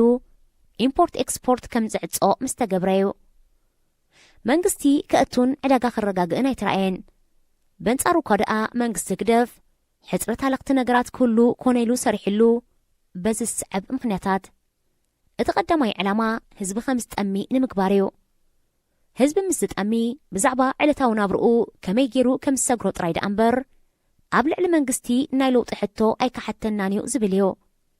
ከም ውፅኢቱ ህዝቢ ንምግብን ዕለታዊ ናብርኡን ዘድልይዎ ሃለኽቲ ነገራት ንምርካብ ክሽገር ተራእዩ። ብተወሳኺ ከም ላምባን ጋዝን እውን ከምኡ ሓንሳብ ዘይቲ ወይ ካልእ ነገራት ተሳኢኑ ተሸጊሩ ተጸኒሑ ንሱ ርኽብ ምስ ኣበለ ላምባ ጋዝ ከም ዝጠፍእ ይግበር እቲ ሓደ ኣብ ዕዳጋ ተሳኢኑ ጸኒሑ ተተረኺቡ እቲ ሓደ ከም ዝጠፍእ ይግበር ማለት እዩ እቲ ካልኣይ ዕላማ ኣብ ዕዳጋ ዝርአ ሃለኽቲ ነገራት ብሕጋዊ መንገዲ ዝኣተወን ብቐጥታ ኣብ መሸጣ ዝወዓለን ኣይኮነን መስራሓት ሓሊፉ ብመልክዕ ኮንትሮባንድ ዝኣትዮ እዚ ህግደፍ ምስ ሱዳናውያን ብምትእስሳር ዝገብሮ ስለ ዝኾነ ምንጭ ናይ ዶላር እዩ ሱዳናውያን ብዶላር ከም ዝኸፍሉ ስለ ዝግበር መንግስቲ ባዕሉ ኣብ ናይ ኮንትሮባንድ ስራሓት ኣትዮ ብሱዳናውያን ዝመፀ ሃለኽቲ ነገራት ብኣውፈርቲ ሱዳናውያን ትራንዚት ተባሂሉ ብወደብ ባፅዓትዩ ንሱዳን ገጹ ይጓዓዝ ኣብ ከባቢ ዶብ ይበጽሕ እሞ ተጠውዩ ኮንትሮባንድ ኮይኑ ኣብ ተሰነይን ከባቢኣን ይሽየጥ እቲ ብኸምዚ ኣገባብ ናብ ተሰነይ ዝኣተወ ሃለኽቲ ነገራት ናብ ካልእ ክፋል ሃገርና ነፃ ኮይኑ ክሓልፍ ኣይፍቀዶን ኮንትሮባንድ እዩ ተባሂሉ ብመደብ ሓሓሊፍካ ብውሱን ዓቐን ከም ዝሓልፍ ይግበር ኣብ ውሽጢ ሃገር ኣብ ተሰነይ ዝበጽሐ ሃለኽቲ ነገራት ብኸመዩ ኮንትሮባንድ ተባሂሉ ኮንትሮባንድ ተኾይኑ ንምንታይ ካብ ተሰነይ ውፅኢሉ ክራገፍን ክሽየጥን ከሎ ዘይተሓዝ ወይ እውን ንምንታይ ኣብ ተሰነይ ከሎ ዘይግፈፍ ዝብሉን ካልእ ንሕቶታት ክለዓሉ ይኽእሉ እዮም እቲ መልሲ ንጹር እዩ ኣብዚ ስራሕ ሓለፍቲ ህግደፍ ባዕሎም ስለ ዝዋስኡን ምስ ሱዳናውያን ኢድንጓንትን ኮይኖም ስለ ዝሰርሑ እዚ ሃለኽቲ ነገራት ኣብ ተሰነይ ክበጽሕ ተዘይተፈቒድዎ ሱዳናውያን ካልኣይ ግዜ ኣይምለሱን እዮም ዝገዝኣሎም ነጋዳይ ስለ ዘይረኽቡ ተሰነይ ካብ በጽሐኸ ንምንታይ ነፃ ኮይኑ ናብ ካልእ ክፋል ሃገርና ክሓልፍ ዘይፍቀዶ ንዝብል እወ ከም ተቐዲሙ ዝተጠቕሰ ህዝቢ ብዛዕባ ዕለታዊ ናብርኡ ክሓስብን ክሽጋርን ስለ ዘለዎ ገለገለ ምስ ሓለፍቲ ብምስማዕ ብመካይን ዝሓልፉ ውሑዳት ገዲፍካ መብዛሕትአን ኣብ ሃለኽቲ ነገራት ካብ ተሰነይ ናብ ካልእ ክፋል ሃገርና ዘመላልሳ ሰብኡተን ዝተሰውእወን ወይ እውን ኣብ ሃገራዊ ኣገልግሎት ዘለው ናብራ ምስ ከበደን ደቀን ንምዕባይ ዝሰርሓ ደቂ ኣንስትዮ እየን እቲ ዘሕዝነካ እዘን ሰባት ክትሪአን ከለኻ ጥራየን ዘደንግጸኻ እቲ ዝረኽብኦ ኣዝዩ ውሑድ ስለ ዝኾነ ንዕኡ ንምቁጣብ መግበን ቆሪፀን ዝኸዳ ሓሲምዎን ከም ዘሎ ኣብ ገፀን ካብ ትሪኦ ማዳን ጾምሉ እውን ጽውግን ገጽ ትርዳእ ዝገደደ 3-4 ግዜ ብሰላም ተሓሊፈን ኣብቲ ሓንቲ ይግፈፋ ጥራይ ኢደን ከም ዝኸዳውን ይግበር ክበኽያን ከንጸርጽራን ክትሪአን ከለኻ ምስ መንዲና ዘለና እንታዩ ወሪድናይ ዘብለካ ተገፊፈን እውን ከም ዝተገፈፋ እንታይ ከም ዝወሰዱለን ረሲታ ይወሃበን እዩ መዐንደሪ ኣብቲ ከባቢ ዘለው ሓለፍቲ ሰራዊት እዩ ብግቡእ ኣባላት ጉምሩክ ኣዋፊርካ ኣይኮነን እቲ ስራሕ ዝካየድ ስለዚ እዘን ሰባት ሰብኡተን ተሓዲገን ደቀን ከይዕብያ እተን ዝርከበን መሳርሒአን ገንዘብ ብኸምዚ ይወስድወን እዚ ኣብ ውሽጢ ሃገርካ ዘሎ ናተይ ካብ ትብሎ መንግስቲ ትጽበዮ ዶ ከም ሳልሳይ ዕላማ ሕፅረት ሃለኽቲ ነገራት ክህሉ ምግባሩ ነበርቲ ከተማ ኣስመራ ንምቁፅጻር ሓጊዝዮ ኣስመራ ዋና ከተማ ስለ ዝኾነት ብዙሓት ናይ ኤምባሲታትን ዓለም ለኻዊ ትካላትን ስራሕተኛታት ኣለዉ በታ ሓደ ወገን ጉድ ከይወፅእ ንምሽፋን እዩ ብተወሳኺ እውን ብስ ህዝቢ ዝነብረላ ከተማ ስለ ዝኾነት ህዝቢ ምስ ዝሽገር ብቐሊሉ ናዕቢ ናይ ምልዓል ተኽእሎ ኣሎ ስለዚ ህዝቢ ብድኳን ሕድሪ ብዝፍለጥ ትካል ህግደፍ እኽልን ካልእ ናይ መግቢ ሃለኽቲ ነገራትን ከም ዝረክብ እዩ ዝግበር ኣብ ነፍሲ ወከፍ ወርሒ ህዝቢ ስቤዛ ኣብ ዝወስደሉ ግዜ ህላወ ደቁ ከረጋግጽ ኣለዎ ደቆም ካብ ሃገር ዝወፁ ወለዲ ናይ ዝኸብለሉ ተባሂሉ ዝተበየነሎም ገንዘብ ይቐጽዑ እዚ ክሳብ ዝገብሩ ዝኾነ ካብ መንግስቲ ዝሓትዎ ኣገልግሎት የለን ኣስመራ ጃንግል ወይ ከዓ መሕቢእ ዝኸብለሉ ከይትኸውን ንምሕላውን ተጣይሞሙሉ እዮም ዝኸብለሉ ሰባት ምስ ዝበዝሑ ሓደ ባዕሎም ተዋዳዲቦም ናዕቢ ናይ ምልዓል ተኽእሎ ኣሎ ብኻልኣይ ብቐሊሉ ናዕቢ ንምልዓል ክውደብ ንዝኽእል ቀዳሞት መሳርሒ ክኾኑ ስለ ዝኽእሉ ኮብሊሉ ኣብ ኣስመራ ኮፍ ዝብል ሰብ ክበዝሕ የብሉን ጠቕሊሉ ሃገር ገዲፉ ተተሰደይ ዝምረጽ ብህግደፋውያን ከነስተውዕለሉ ዘለና ነገር እውን ኣሎ እዞም ብኮንትሮባንድ ዝመፁ ብፍላይ ህዝቢ ንመግቢ ዝጥቀመሎም ሃለኽቲ ነገራት ካበይ ዝመፁ እዮም ደረጃኦም ዝሓለዉ ድዮም ንጥዕና ጎዳእቲ ባታታት ካብ ዘለዎም ንጥረ ነገራት ዝተሰርሑ ዶ ይኾኑ ዝብል ሕቶታት የልዕልዮ ምክንያቱ ኣብዚ ዓለምና ብዙሕ ነገራት ይስምዐን ይርአን ስለ ዝኾነ ህዝቢ ኤርትራ ደኣ ዋና ዘይብሉ ኮይኑ እምበር ኩለን ሃገራት ናብ ግዝኣተን ዝኣቱ ናይ መግቢ ሃለኽቲ ነገራት ደረጃ ዝቆጻጸር ትካላት ኣለወን ህዝቢ ካንሰር ከስዕቡ ናብ ዝኽእሉ ነገራት ይቀላዕ ክህሉ ይኽእል እዩ እዚ ስርዓት ዓመት መፀ ብፍላይ ኣብ ጽቡቕ ክራማስ ተራእየሉ እዋናት ንሓረስቶት ንዘእተውዎ ምህርቲ ብሓይልን እሱ ብዝደልዮ ዋጋን ክሸጥሉ የገድዶም። ነዚ ከም መምኽኔታ ዝቕርብዎ ነጋዶ ከይክቦ ዝብልዮ እቲ ሓቂ ግን ንሱ ይኮነን። ዕዳጋ ንምርባሽን ህዝቢ ብዝሓሰረ ዋጋ ሸሚቱ ከይረጋግአን ንምግባር እዮ። ዕዳጋ ጽቡቕ ጸኒሑ ክዕድጉ ምስ ጀመሩ ይዝርበሽ። ንህዝቢ ብዝተፈላለየ ሽርሕታት ሃለኽቲ ነገራት ከም ዝስእንን ዝሽገርን ገይሮም ላዕለዎት ሓለፍቲ ግን መካይኖም ሊኢኾም ካብ ኢትዮጵያ ዝመጽእ ጻዕዳ ጣፍ፣ መዓር፣ ጠስሚ፣ በርበረ ወዘተ ካብኦም ሓጀርዮም ዘምጽኡ። እዚ ካብ ጸላኢኻ እምበር ካብ ኣሚንካ ሓላፍነት ዘረከብካዮም ትጽበየ ኣይኮነን። ሬድዮ ኤረና ናጻ ድምፂ ኤርትራውያን ሬድዮ ኤረና ናጻ ድምፂ ኤርትራውያን ናይ ሓሶት ፍርሕን ራዕድን ፕሮፓጋንዳ ምንዛሕ መንግስቲ ህግደፍ ምስ ምእሳር ጉጅለ 15 ናይ ግሊ ጋዜጣታት ዓፂዩ ኣገልግሎት ኢንተርነት ተዓፂዩ ከይበሃል ተዘይኮይኑ ኣገልግሎት ሂባሎ ኢልካ ክትዛረበሉ ናብ ዘይክእል ደረጃ ወሪዶ እዚ ኮነኢልካ ህዝቢ ብዛዕባ ሃገሩን ኣካይዲ ዓለምን ንኸይርዳእ ንምዕፋኑ ዝተገብረ መስርሕ እዩ። ብናይ መንግስቲ መራኸቢታት ዝርጋሕ ዜናታትን ሓበሬታታትን ኮነኢልካ ህዝቢ ንምድንቋርን ንምርዓድን ህዝቢ ብዛዕባ መንግስቲ ኤርትራ ዝደለይዎ ግን ከዓ ዘየለ ምስሊ ከም ዝህልዎን ምግባር ዝዓለመ እዩ። ብዙሕ ግዜ ምስ ምርጫ ብዝተሓሓዝ ኣብ መንጎ ዝተፈላለዩ ብሄራት ሓንቲ ሃገር ወይ እውን ኣብ መንጎ ደገፍቲ ክልተ ተወዳደርቲ ዝግበር ግርጭታትን ባእስን ብብዝሕን ሓሰሲልካን ከም ዝቐርብ ይግበር። ብተወሳኺ መራሕቲ ሃገራት ብህዝቢ ዝተኻየደ ኣድማ ከም ዝግምጠሉ እሞ ኣብተን ሃገራት ዕግርግር ምስ ዝቕጽል ንዕኦም ኣብቲ ዘገድሶምን ብቐጻሊ ዝቐርብን ዜና እዩ። እዚ መልእኽቱ ኣመስግኑና ጽቡቕ ኣለኹም፣ ምርጫውን ኣይትሕተቱ፣ ተዘይኮይኑ ናብ ዝውግእ ሓድሕድኩም ምዃን እዩ። ብዛዕባተን ብዙሓት ብዘይ ዝኾነ ዕግርግር ብስሩዕ ምርጫ ብሰላማዊ መንገዲ ስልጣን ዝተጋገረለን ሃገር ብጭራሽ ኣይቀርብን እዩ። ብዛዕባተን ፖለቲካዊ ኣካይዳ ይኹን ብቁጠባ ጽቡቕ ምዕባለ ዘርያ ሃገራት ኣፍሪቃ ጠቕሊልካ ስመን ተላዒሉ ኣይፈልጥን እዩ። ንምዃኑ ገለገለ ሃገራት መራሕተን ብሓይሊ ብድሕሪ ምውራደን ንነዊሕ ዓመታት ኣብ ዕግርግርን ሰላም ምስኣንን ኣትየን ዘለዋ መራሕተን ካብ ስልጣን ስለ ዝወረዱ ድዩ? መራኸቢ ብዙሃን ኣስመራ ከምኡ ከም ዝኾነ ጌረኔን ዘቕርባ። እቲ ሓቂ ግን ንሱ ይኮነን። ንኣብነት ጎረቤትና ሶማል ንውሰድ። ህዝቢ ሶማል ሓደ ብሄርን ሃይማኖትን ኮይኑ ጣልያንን እንግሊዝን ኣብ ዝገዝእዎ እዋን ነቲ ህዝቢ ከፋፊልካ ንምግዛእ ክጥዕሞም ቀቢላ ዝማእከሉ ምሕደራዮም ኣተኣታትዮም። መንግስቲ ስያድ ባረ ንሶማል ካብ 1969 ክሳብ 1991 እዩ መሪሕዋ። ኣብ ስልጣን ጸንሓሉ ዓመታት እንዳበዝሓ መስከዳ ንዲክታተራዊ ኣካይድኡ ንዝቃወሙ ንምድካምን ዕድመ ስልጣኑ ንምንውሐን ነዚ ብገዛእቲ ሃገራት ህዝቢ ሶማል ንምምቕቃል ዝተጠቕሙሉ ኣገባብ ማለት ናይ ቀቢላ ፖለቲካ ከም ዝተኣታቶ ከም ዝጓሃርን ብምግባር ነቲ ብሓደ ተሰሚዑ ዝነብርን ካብኡ ሓሊፉን ዝዋሰቡን ዝነበረ ህዝቢ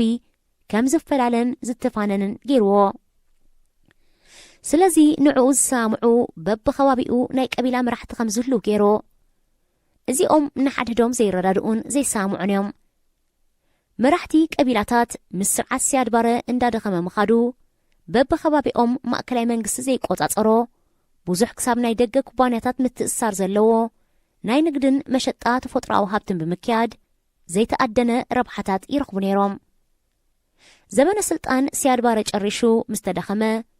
ብሓደ ካብዞም መራሕቲ ፈራሕ ኣይድድ ብሓይሊ ካብ ስልጣን ምስ ወረደ እቶም ካልኦት ቀቢላታት ክቕበሉ ይከኣሉን። ንሱ እውን ንጠለባቶም ከማልእ ድልዋ ኣይነበረን። ምኽንያቱ ኩሎም ከም ዝተጠቕሰ ዝተፈላለየ ረብሓታት ይረኽቡ ስለ ዝነበሩ ምዃም ብስርዓት ዝኸይድ መንግስቲ ኣንጻር ውልቃዊ ረብሖኦም እዩ። ስለዚ እቲ ሃገር ኣቐዲማ ኣብ ቀቢላዊ ዝሰረቱ ውግእ ሕጂ እውን ናይ ሃይማኖት ኣኽራርነት ተሓዊስዎ ኣብ ቅልውላውን ዕግርግርን ትርከብ። ጠንቂ ዕግርግር ሶማል ስያድ ባረ ዳ እምበር እሱ ካብ ስልጣን ብምውራዱ ዝተፈጥረ ኣይኮነን። እቲ እሾኽ ኣብ ስልጣን ንነዊሕ ዓመታት ንምጽናሕ ዝተዘርአዩ። ብተወሳኺ ካልኦት ኣብ ተመሳሳሊ ኩነታት ዝወደቓ ሃገራት ንድሕሪት ምልሲልና ውሽጣዊ ፖለቲካዊ ኩነታትን ምስ ንርኢ ምኽንያት ዕግርግር ኣቐዲሞም ኣብ ስልጣን ጸንሑ መራሕቲ ዝተኸተልዎ ኣገባብ ኣመራርሓን ስልጣኖም ብሰላማዊ መንገዲ ክረኽቡ ፈቓደኛታት ብዘይምዃኖምን እዩ። በንጻሩ ቱኒዝያ ምስ ዝለዓል ናዕባ ሃገራት ዕራብ ማለት ዘአረብ ስፕሪንግ ቀዳመይቲ ዘዕጋበት ህዝቢ ዝመበገሲኡ ናዕቢ ህዝቢ ዝተጀመረላ ሃገር ኮይና መራሕቲ ሃገር ብዝወሰድዎን ዝተኸተልዎን ሓላፍነታዊ ስጉምታት እታ ሃገር ኣብ ሰላምን ዲሞክራሲን ትነብራላ። ካልእ ስርዓት ዝጥቀመሉ መደናገሪ ፕሮፓጋንዳ ህዝቢ ብናይ ሓሶት ተስፋ ከም ዝጽበ ምግባር እዩ። ህዝቢ ብቁጠባ ተጸጊሙ ብብዝሒ የማር ከም ዘሎ ምስ ዝርድኡ ማዕቢሉ ናብ ካልእ ኸይከይድ ገለ ካብ መራሕቲ ግደፍ ንውልቀ ሰባት ቀረብቶም ኣብ እዋን መስተን ካልእ ኣጋጣሚታትን ምስጢር ዘዕልሉ ዘለዉ ብምሳል ኣብ ህዝቢ ክበጽሕ ዝደልይዎ ዘረባ መንግስቲ ከምዚ ክገብር እዩ። እዝን ይሕሰብ ኣሎ። ኩነታት ሕጂ ክቕየር እዩ ወዘተ ዝብሉ ሓሶታት ይዕልሎ። መሳኪን ተቐበልቲ ሓበሬታ ምስጢር ረኺብና ብምባል ከይተረድኦም መሳርሒ ኮይኖም ሓበሬታ ካብኡ ምንጪ ዝተረኽበ እንዳበሉ ይዝርግሑ። ብኸምዚ ገባብ ዓብ ርእስቲ ኮይኑ ንገለ ግዜ ይኸይድ። እሱ ምስ ኣረገ ካልእ ከምኡ መደናገሪ ይፈጥሮ። ኣብ ባይታ ግን ዋላ ሓደ የለን። እዚ ስርዓት ካብ ዓለም ተገሊሉን ተሓቢኡን ዝነብር እዩ። ናብ ህዝቦም ዝቐንዐ ብዓለም በድናቆትን ክብርን ከም ዝረኣዩ ንምምሳል ዝጥቀሙሉ ዝተፈላለዩ ኣገባባት ኣሎ። ንኣብነት ነተን በጻብዕቲ ዝቁፀራ ኣብ ኣስመራ ዝርከባ ኤምባሲታት ምቅያር ኣምባሳደራት ምስ ዝገብራ ንኩሎም ክጽበይዎም ጸኒሖም ንሓደ ኣብ ሓደ መዓልቲ ሓደ ድሕሪ ሓደ ኣብ ዝተወሰነ እዋናት ንፕሬዚደንት ናይ ምደባ ወረቐቶም ከም ዘረክቡ ይገብሩ። ንህዝቦም ምስ ዓለም ብዙሕ ርክብ ኣለና ንምስማዕ ብናቶም ወጻኢታት ንብዙሓት ናይ ዓለም ጋዜጠኛታት ኣብ ዝተወሰነ እዋናት ሓደ ድሕሪ ሓደ እንዳመፁ ንፕሬዚደንት ከም ዘዘራርቡ ይገብሩ። እዚ ካብ ሃገሮም ወፃውን እንተኾነ ተደነቕቲ ንምምሳል ዝገብርዎ እቲ ካልእ መደናገር እዩ። ኣብዚ ቀረባ ብድሕሪ ምስ ኢትዮጵያ ዝገበርዎ ስምምዕ ዝረኣናዮ ካብ ሓደ ሃገር ናብቲ ካልእ ሃገር መኻድን ንኻልኦት ዓዲምካ ከም ዝመፁ ምግባር ብተመሳሳሊ ትርጉም ዘለዎ ኣይኮነን። እዚ እውን ካብ ሁሉ ውሽጣዊ ኩነታት ንምህዳም ንህዝቢ ንሕና ኣብ ዓበይቲ ጉዳያት ኢና ዘሎና ብዛዕባ ዱባይ ትዛረቡ ዝብል መልእኽቲ ንምሕላፍ እዩ። ከምዚ ሕጂ ኣብ ኣስመራን ዓዲ ሓሎን ምሕባእ ከይኮነ ብዓቢኡ ዑደት ፕሬዚደንት ኣብ ዞባታት ኤርትራ ብፍላይ ኣብ ዞባ ጋሽባርካ እቲ ካልእ መደናገሪ ዋላ ሓንቲ ውፅኢት ዘይነበሮ እዩ። ብሓፈሻ እዚ ስርዓት ግዜ ኣብ ክንዲ ንስራሕን ምዕባለን ዝጥቀመሉ ናይ ሓሶት ዘረባታትን ፕሮፓጋንዳታትን ኣብ ምፍጣርን ምዝርጋሕን እዩ ዘሕልፎ። ቁኑዕ ኣካይዳን ስራሕን ምዕባለይ ዘምጽእ በቶም ነዚ ስርዓት ዝዝውሩ ቁንጣሮ ምዕባለ ኤርትራ ኣይድለን እዩ። ሬድዮ ኤረና ናጻ ድምፂ ኤርትራውያን። ክቡራት ሰማዕትና ኣብዚ 28 ዓመታት ዝሓለፈን ዘለናዮ መድረኻትን ብምንጻር ደገፍትን ተቃወምትን ኣብ ምንታይ ሓቀታትን ህሉ ኩነታትን ሃገርና ዝብላ ርእስቲ ፍጹም ይዕብዮ ካብ ኦክስፎርድ ዓባይ ብሪጣንያን ዘዳለዎ ፍሉይ ትሕዝቶ ካልኣይ ክፋሉ ኣብ ዝተፈጺሙሎ ኣብዚ መጽእ ድማ ኣሜሪካ እታ ጓል ሕድርትና ብዝብል ንኡስ ክፋል ሳልሳይ ክፋሉ ክቐርብ እዩ። ሬድዮ ኤረና ሬድዮ ኤረና ካብ ከተማ ፓሪስ ዝመሓላለፍ ብኤርትራውያን ጋዜጠኛታት ዝዳሎ ነጻ ሬድዮ እዩ።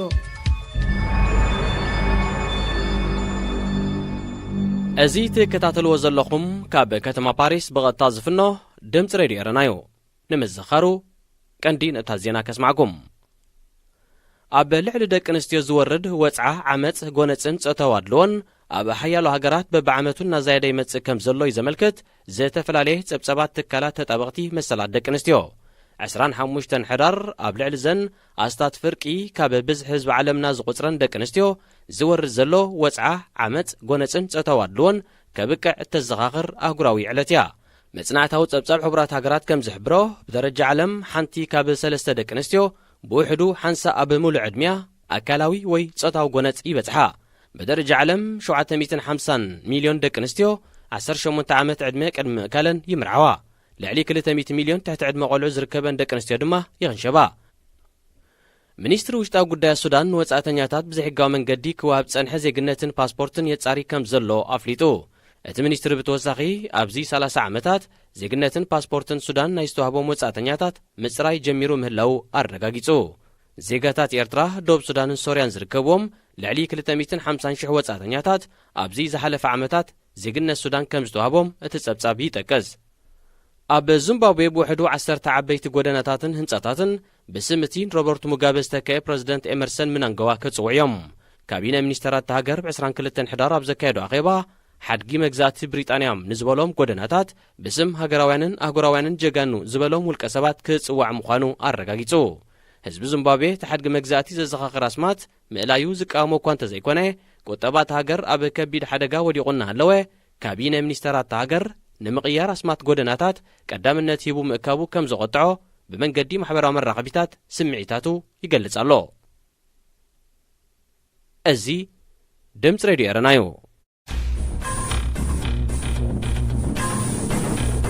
መልእኽታትኩም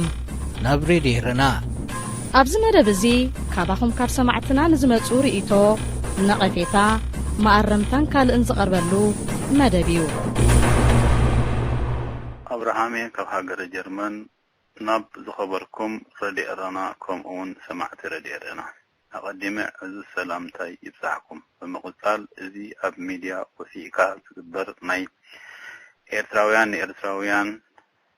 ኤርትራውያንን ዋላ ሓንቲ ፍታሕ ኣየምፅእን ስለምንታይ እንተደኣ ኢልና ኣብ ዘመነ ህግደፍ ኤርትራዊ ናይ ውልቀ ሰብ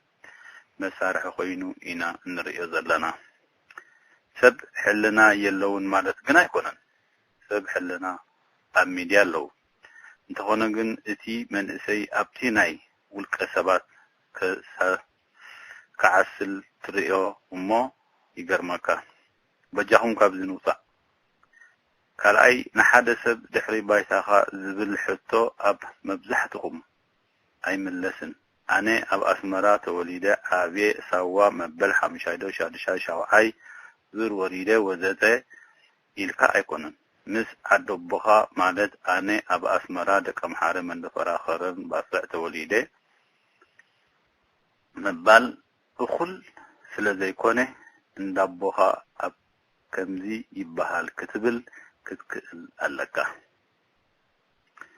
ባር እዞም ናይ ውልቀ ሰባት ኣሳሰይቲ ዘለኹም ኣብ ዝተፈላለየ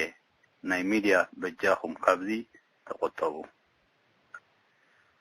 ካብዚ ዓይነት ኣተሓሳስባ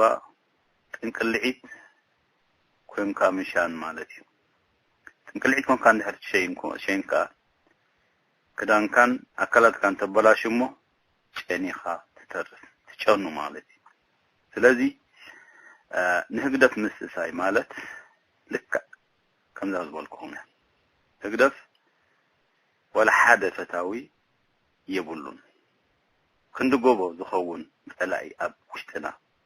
እናሃለወ እንከሎ ኣብ ነንሕድሕድና ንዋናጀል ዓገብ እዚኦም ካብ ናይ በዓል ሄኖክን ማዕበልን ወዘተ ናይ ህግደፍ ምንታይ ይሕሹ? እዚ ከዓ ንኤርትራውያን ድሕሪ ዝጎተና እዚ ናይ ኢሳያስ ናይ ነዊሕ ዕላማ ምትግባር ማለት እዩ። ህዝበይ ኣስተውዕል። ህግደፍ ንናይ ፀላኢ ወላ ዓንዴል ይኹን እዩ ዝሓቁፍ። ስለዚ ንፀላኢኻ ከም እንተዘይ ተወዳዲርካዮ ግን ይበልዓ። ንፀላኢኻ ንናይ ክትወዳደሮ እዩ ዘለካ። እንተዘይ ተወዳዲርካዮ ግን ይበልዓካ። እዚ ወዳሕንኩም ኣብርሃሜ ካብ ሃገረ ጀርመን። مرحبا راديو إرنا نقاد محتين نقاد السين نقاد كسويتيني بتقرني كما حدركم كما وعلكم كما يمسيكم أحمد كاب سويسرلاند يزدول زولو تي سلسة جيزيس ماسكم تسمعوا سلسة فلوتكيا حجي ناي كذا ما علت عسران حدا مدب مسقاشا رمضان شكاي كاب كندا حفتنا غازيتنيا نفعت غازيتنيا حرقوز غبرتو قال محتت كسمع سنحي صبوي تو غبرو زلهم صبوي غصلو بطعم دس فيديو انا قلت نحرقو تعذبتي دسيلني سلام راديو إيرنا إرمياسي كاب كتما سان أنطونيو جزء تكساس يونايتد ستيت لومي كزاربو دلي زلخو حسب زعبا قدم 17 ዓመት ኣብ تعليم ከለና بدمص أمريكا زسمعهو እዚ ድማ ሓደ ሓውና ኣብቲ እዋን ድምፂ ኣሜሪካ ሓቲቱ ዝነበሮ ሕቶ ነይሩ እቲ ሕቶ ድማ ትፈትዎ ምግቢ እንታይ እዩ ምስ መን ኮንካ ከዓ ትበልዕ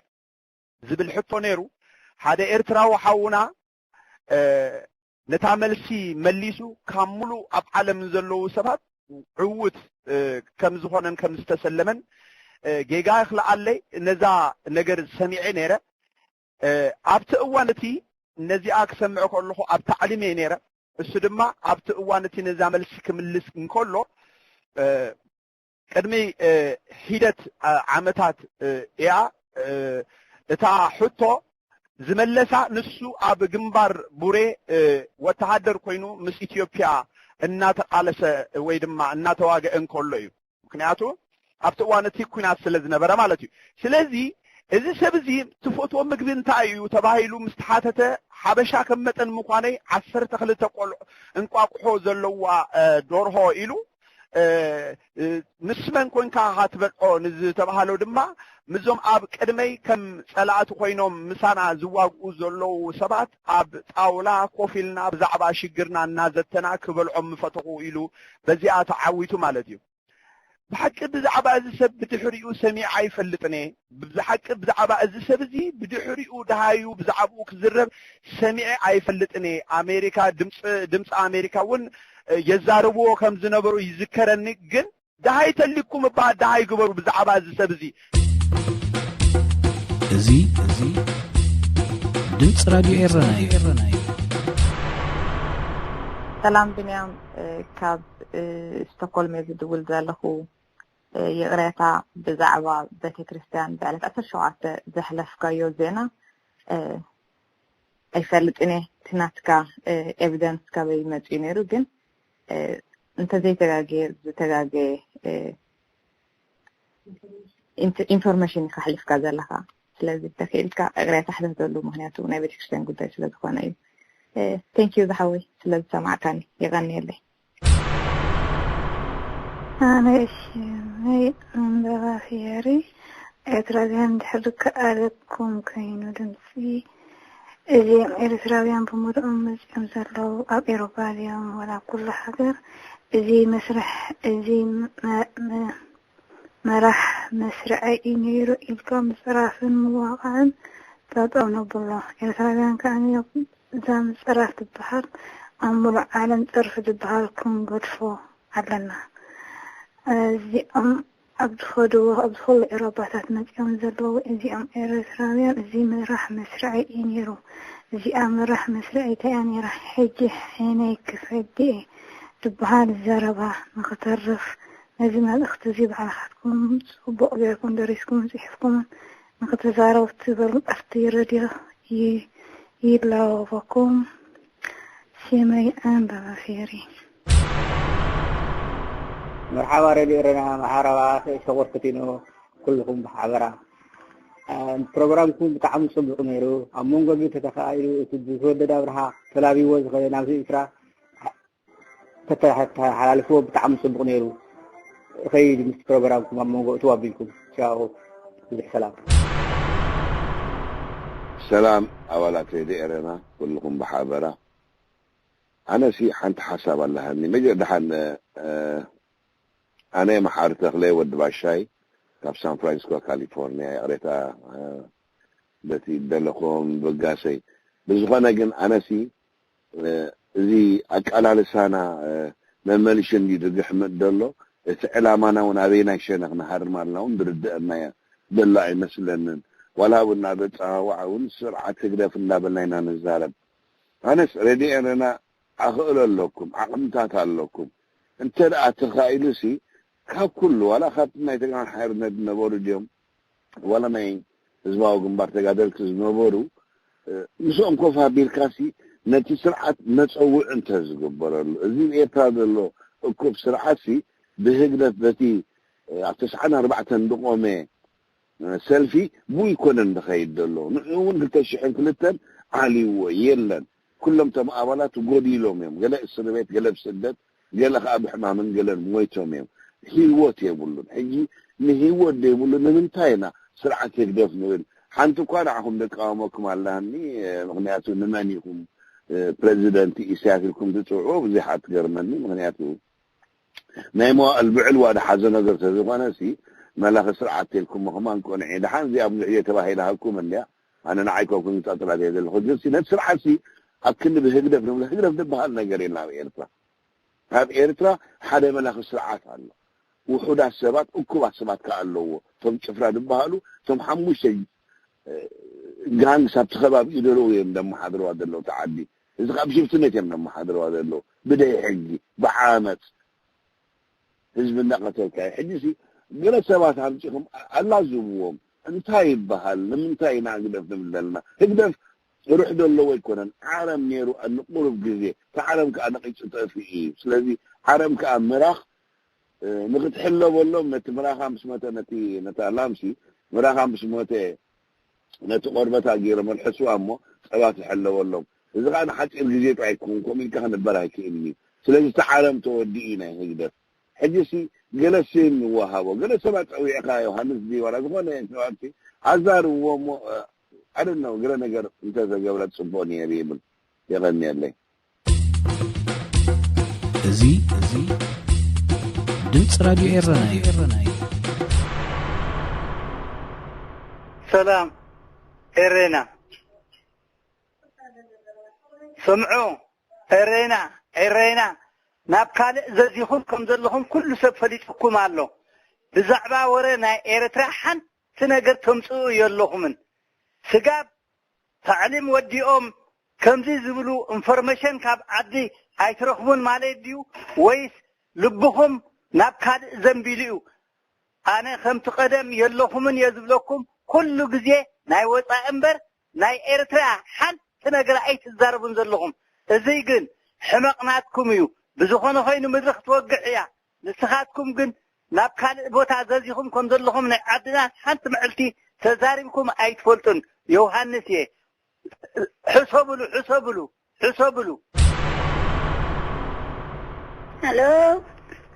ሃሎ ራድዮ ኤረና ከመይ ውዒልኩም ከመይ ቀኒኹም ኣነ ህድኣት ወልደ ክርስቶስ እየ ካብ ፍራንኮ ጀርመን ብጣዕሚ እንዳተሓጎስክ እየ ኣሕዋተይ ማዕረይ ከም ዶ ሓናሳ ፅብቕና ተስፋ ንገብር ኣለና እዞም ምሁራትና ክዛረቡ ውዒሎም ዘለዉ ምስ ዮሃንስ ሓውና ንዛረብ ዝነበረ ሰመረ ሓውና ብጣዕሚ ናይ ወይኒ ስሌማን ናይ ሎም መዓልቲ ሰኒ ሰማዓድ ዋዓልኩስ ይባሰሉስ ብጣዕሚ ተሓጊስና ዞም ኣሕዋተይ ቀሪብና ክርህወና ምዃኑ ከዓ ብሓቂ እዚ ጀንትል ዝኾነ ጋዜጠኛ ሓውና ኩሉ ገሊፅዎ ኣሎ እቲ ኩሉ ሕማም ኣብዚ ኤርትራ ዘለሲ ብዛዕሚ ኤርትራውያን ጥራይ ምሕባር ጥራይ ደድልየና ምሕባር ካብ ቀደማት ሒዘውን ኣነ ብዙሕ ሕብረት ዋላ ሓንቲ ዋጋ ይብሉን ንበልኪ እየ ካብ መጀመርታ ክበኣሱ ምስ ረኣኹ እዚ ፅኢካ ንህዝብና ቅደይ ንሓስብ ስለ ዝኾንና ኢና ንሕና ጥዑም እንዳበላዕና እንዳሰተና ድብል ነበርኩ ኣብዚ መፅኹም ባእስኹም ኢኹም ከዘርእና ዋላ ዓዶም ክተእትውና ኢኹም ድብል ነበርኩ ብጣዕሚ ሕጂ መፅእ ኣሎ ኩሉ እቲ ሓቂ ተሸፊኑ ዘለካ ኣኽሮ ከብሎ እዩ እዚ ሕጂ ሰመረ ሓወያ ክብላ ድዋዓለ ምሳ ጥራይ ንዓና ተዋፃና ካልእ ኩሎም ተረፍቲ እየመ ተሰምኒዮም ድወድቁ እየመ ማንም ከዓ መን ኣለ ዝነበሪ እዚ ኣረጊት ዝግዳ ሕጂ ኣሪጉ ሓደ እግሩ ኣትዩ ደሎ ድነብር የለን በዓል ሃይለ ስላሴ ከማን ተገልቢጦም በዓል ኢራቅ ከማን ኩሉ ርኢና ኢና በዓል ልብያ እዚ ከዓ ሕጂ ኣምላኽ ጥራይ ዘይወድኦ ኮይኑ እምበሪ ኣሕዋተይ ማዕረይ ምስ መፅሓፍ ቅዱስ ተተሓሓዘ እየ ከማን ዝነበረ ምስላታት እሰይ ኣበጣ መፅሓፍ ቅዱስ ጥራይ ክንከታተል ኣለና ንሓደ ኣምላኽና እግዚኣብሔር ኣምላኽና ክንኣምን ኣለና ሕሊፉ ኣይህብኒ እግዚኣብሔር ኣምላኽ ምስ ትውፅዕ ይኹልሻ ብሓቂ ኣሕዋተይ ማዕረይ ክፀርም ምእንቲ ዝወለደና ብፁሩይ ምልሑና በጃኻትኩም ኣሕዋተይ እግዚኣብሔር ኣደይ ማርያም ባዕላ ትሓግዘና ኩልና ኣወዳትና ኣዋልድና ሓረጎ ሓፍተይ ወይን ሰለማን ሓፍትና ከኣኒ ኣብ ሰላም ክፈቲ ኣደላ ምሳይ ብሓቂ ድሕጎስ ዘለኹ ክንደይ ለባማት ኣለዉ በዓል ተስፊን ዮሃንስ ኩልኩም ኣሕዋተይ ዳዕቦኹም ዝነኣስኩም ሓወት ንኩልና ክነፀልና ኣምላኽ በቃ ቅሳነት ክረኽቡ ዞም ስዋእቲ ኣሕዋትና ጀጋኑ ከኣኒ መፃወቲ ኮይኖም ዘለዉ ማንም እንዳይበርከተ እዩ ዝፃወተሎም ዘሎ ማንም ኣብ ሱዳን መመፅኦም ዝፈለጦ ኣንስቲ እንተኾና ክንደይ ደዋርዳና ክንደይ ሓዊ ናይ ሰላዕሊ ዓር ሓዊ ድካዓወኒ ዝነበረ ብርእሰይ ኣነ እዚ ኩሉ ከይተሓለልኩ ድፅበ ዘለኹ ተኻይና ይኽንደይ ምሩኻት እንዳተቐበልና ጠበንጃ ካብ ሰላዕ ዳዕሮ ክንደይ ምዉታት ሕዋትና ስዋኣት ኣብ ኢድና እንዳፈሰሰ ደሞም ሕሊፍና ኢና ብሓቂ ኣነ ይሕመኒ ወላ ተጋድሊ ሓርነት ትኹን ወላ ግንባር ትኹን ሕጂ የለንኩም ሓድሽ በቃ ሓድሽ ኣምፁልና ሓድሽ ብደቂ ኤርትራ ጥራይ እዚ ኩሉ ዝፈላል ዘለካ ኣነ በቃ ሕማቕ ትህልኽ ይስኢልካ ኩሎም ሕዋትና ሞይቶም የማኡ ኣነ ስጋት ሕጂ የተቓሊሰ ስጋት ሕጂ እንጀራይ ሰንኪተ ሜሰይ ከይተረፈ ኣብ ሱዳን ይኹን ኣብዚ ጀርመን ይኹን ምክንያቱ ኣነስ ምስ ሕዋተይ ኩሎም ሕዋተይ ንሓንቲ ሃገር እዮም ዝጠፍኡ ዘለዉ እንዳልኩ ክንደይ ፀርፊ ከዓ በፂሕኒ ክንደይ ፀርፊ ስጋ ሕጂ ክንደይ ህልኽ ነይርኒ እዩ ኣንቲ ላቕላቐይ ትብሉኒ ሓንሳ ኣንቲ ናይ ሻዕብያ ተላኣኺ ትብሉኒ ብዘይገድስ ግን ኣነ ድበለ ይብል ኣነ ሕዋተይን ኩሎም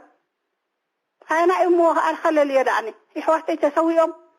ኣዝማደይ ኩሎም ተሰዊኦም እኔ ምእንቲ ስዋኣት ምእንቲ ሕዋተይ የድ ኸይድ ዘለኹ ኣይግድሸኒኒ ኣነ ናይ ውድድር ናይ ስልጣን የብለይኒ ዝኾነ ይኹን ወዲ ኤርትራ ጥራ ይኹን ይግዛኣና እዚ ኩሉ ከዓኒ ወዲ ሃገር እንተዝኸውን ከምኡ ገይሩ ተፃወተልና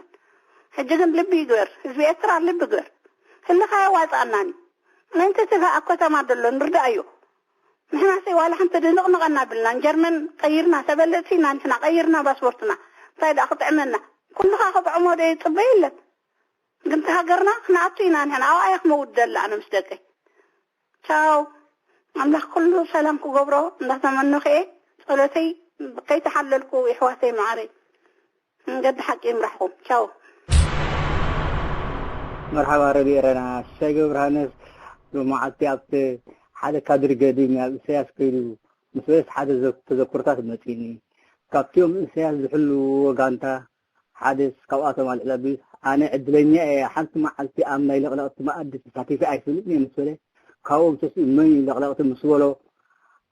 ከይት ኢሳያስ ሕተቶም ስለ ኩልኹም ቶም ተጣቕዕሎ ንዓይድ ለቕለቕቲ ከምኡ ኢሉ ኢሳያስ ምስ መለሰሉ እቲ ወዲ እንዳነብዐ እንዳበርኸ ናብ ብፆቱ ንኢሳያስ ኣሚነ ኢልኩም ቀሲልኩም ኣይትሕደሩ ስለ ዝበለ ተዘክሮታት መፂኒ ቻው ካብ ዓዲ ሃሎ ተሓላለፈትለይ ሓውኹም እየ እዚ ድምፂ ራድዮ ኤረና እዩ هلو أنا تسفانكيل حبقو بهالك فيرجينيا حضرات هاجرات أمريكا بزعبا إيران حزارم تداخلين حرقو حمس تاربا نتاج هنا ناي نتاريتو على محتة بتاع خمس قنافته كومي جازتنيا كومي نتاخون اللون كله ريتو أتاراني شو رجلو إمو لسا تاريتي كمسقنافته حرقو يغني لنا كومي غير كغاتليوتي سبوك تايم باي راديو إيرنا راديو إيرنا كاب كتما باريس محلالف لإرتوارن غازت إنياتا زدالو نتا راديو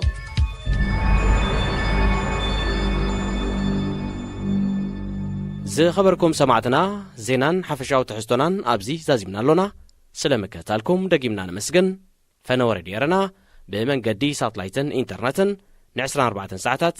أب مسمر الله وقني سلام